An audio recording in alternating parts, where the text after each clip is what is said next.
This is a lesson on utilizing chains and sprockets. After looking through many of your assignments, a lot of people seem to have difficulty attaching chains. So I'm going to give you a quick breakdown as to how to do that. One thing to keep in mind is that the chains themselves will not be fastened to the sprockets. You will not see the chain spin. The chain is only going to be put in place as a visual aid to help you understand how power is distributed, but the chain itself will not be moving as the sprockets move. All right, so the first thing we're going to do is just going to attach two of these sprockets to a C channel. And to begin with, I'm going to pick this one, and actually to keep things actual, I'm going to make a bit. Let's take a look at this, and we'll have to make it, and then we're going to do so. This up. I'm going to say that, and I'm going to reverse. Let's look at it. It's really better. Check. And what other one on there? And let's get somewhere else. It's on there. And I'm going backwards to one. All right. Okay. So doing that the way. To do that, actually, we're going to put a gear relation in. Sorry. Put a gear relation in between Revolute 1 and Revolute 2 and see how they go if I play those.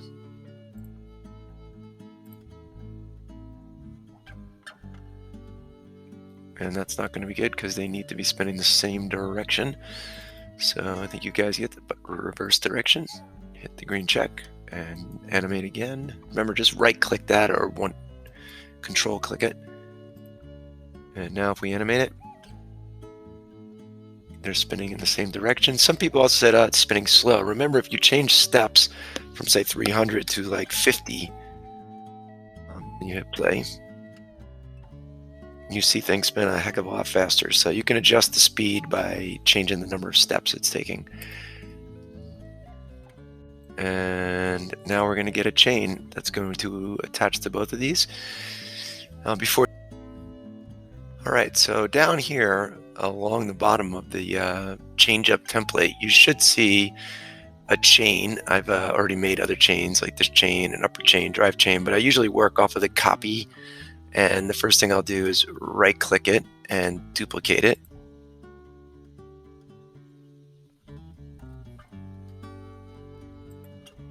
And now I've got a copy of a copy, and then I'm going to rename this whatever I need it. So for me, this is going to be the there are 24 tooths, right? So I'm just going to call this the 24 tooth to 24 tooth chain. And when I open this, it takes me to a Data Studio tab, and I get the chain. Okay, so before you get your chain fully situated, you're going to want to measure the distance from the middle of this sprocket to the distance of that one. So to do that, you can kind of zoom in here a little bit and grab like a corner, say that corner, and then go over here and grab a comparable corner. And you'll see down here it says distance 10.5 inches. So now we know that, and we're going to go back to the chain we just made.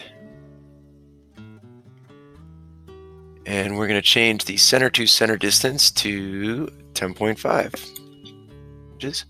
The sprockets, I already changed this, but they might be different when you go to use them. But check, I'm doing a 24 tooth sprocket on the first one and a 24 tooth sprocket on the next one. So hit green check, go back to our assembly, and zoom out a bit. And then we're going to insert the chain that we just made. And if we type chain, you should see it appear, 24 to 24 chain. And let's see how well that lines up. See if I got the distance right. It's looking pretty good, like that's going to be about in the right place. So for now, I'm just going to put it right there and hit the green check. And here's where you can get things screwed up. Again, you do not want to attach the chain to the sprockets. The sprockets will be spinning, and if you attach the chain to them, the whole chain's going to spin around like a circle. So really what you want to do is put these attachment points to the C channel below. So to help me see that, I'm going to hide the sprocket and just kind of remember where it was. It was right there at that hole. And then I'm going to put a fasten mate attaching this to this hole right here. And if I unhide that, well, let's say that's fine, and then unhide this, and now that is in there, and the fasten might need to be adjusted a little bit. It looks like it could be. So we can always go back to the fasten mate, open it up, and it looks like it's on the Z. We'll offset it. Maybe that's 0.25 inches. I went the wrong way, so minus 0.25 inches. And that looks like it's almost there, but how about minus 0.35? And that's pretty good. Not perfect, but it's pretty good. So we say check. And now if we animate one of these revolutes, again, although the chain doesn't spin, we can see that it at least gives us the understanding that that's what's distributing power from one of these to the other. Right click it, I can say, and then I can switch to the actual Data Studio tab right there. And then in real time, I can say to myself here while I'm still on there, you know, maybe the 24 just doesn't look like it fits that well. Maybe it should be a 36, even though I'm using a 24. It just might be the way that this chain script was written. And if I make the adjustments here in the data page, and then I go back to my assembly, I should see that that has changed. And lo and behold, I think that looks a lot better. Actually, now it's on the outside, or more closer to where I want it on the gear, on the sprockets. So that is something to note, that it looks like the number of sprockets might be off by about 12 on whoever made the script for the chain.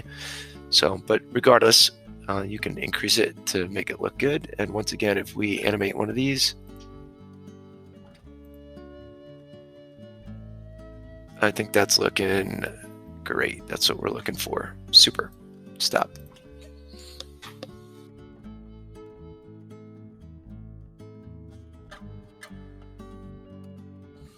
All right, so the second part of this is I'd like you to use 2 different size sprockets and get a chain on there correctly. So that's why I put the second C channel, and I'm going to put these in place right now. All right, so I revolute mated the 18 tooth and the 12 tooth, and I need to put a gear relation in next. So we're going to do that. And I know it seems like reverse direction is always required here. And this is revolute 3 and revolute 4. And the relationship here in this case is 18 to 12. So if you want to like figure that out, you could do a little math here for yourself and just say equals 18 divided by 12. And you'll get 1.5, and then come back to unshape. So this relation is going to be 1.5, and we'll hit that. That's good. And let's play that and see how it looks. It's running properly.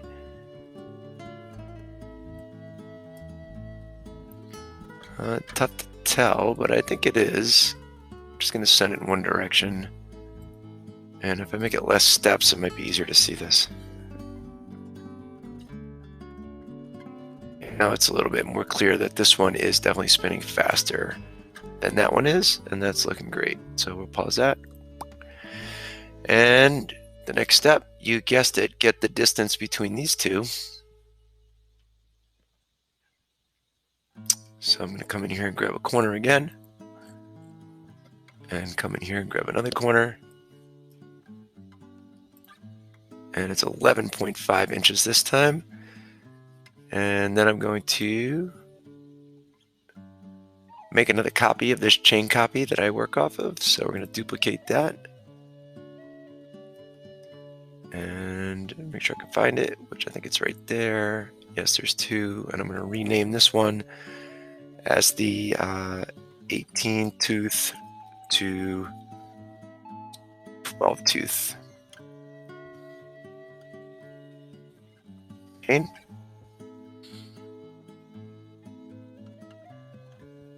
All right, and then let's go there and double check what's going on. 18 to 12 tooth chain.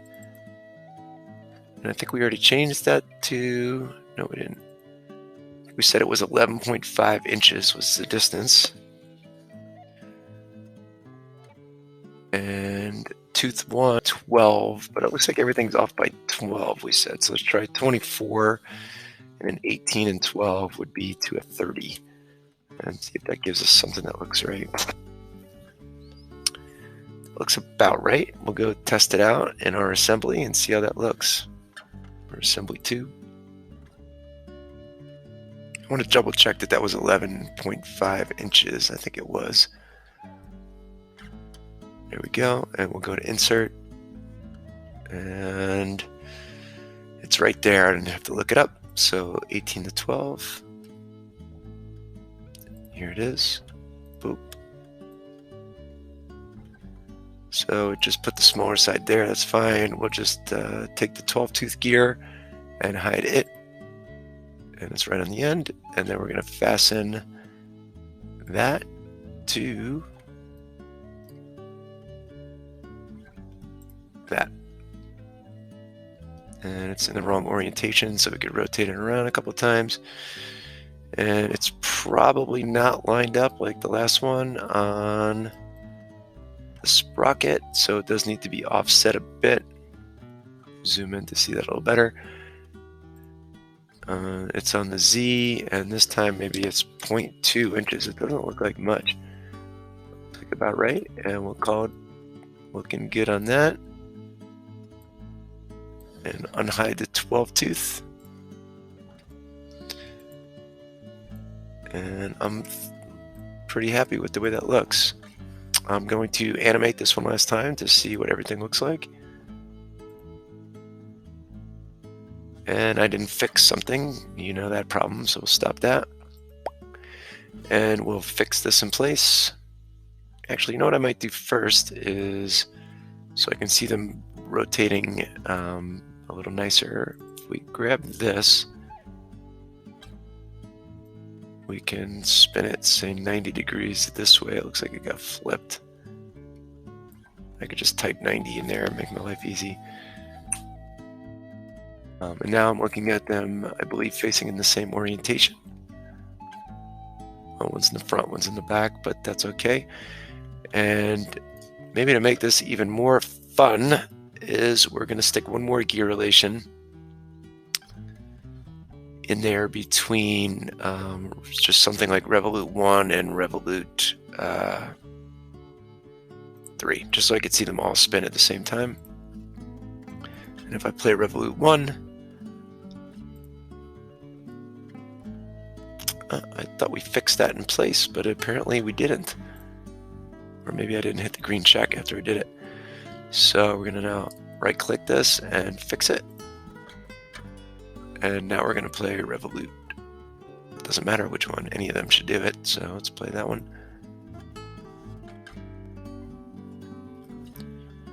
And I also want to do one more thing here where I change the steps to like 50 so I can think things go a little quicker.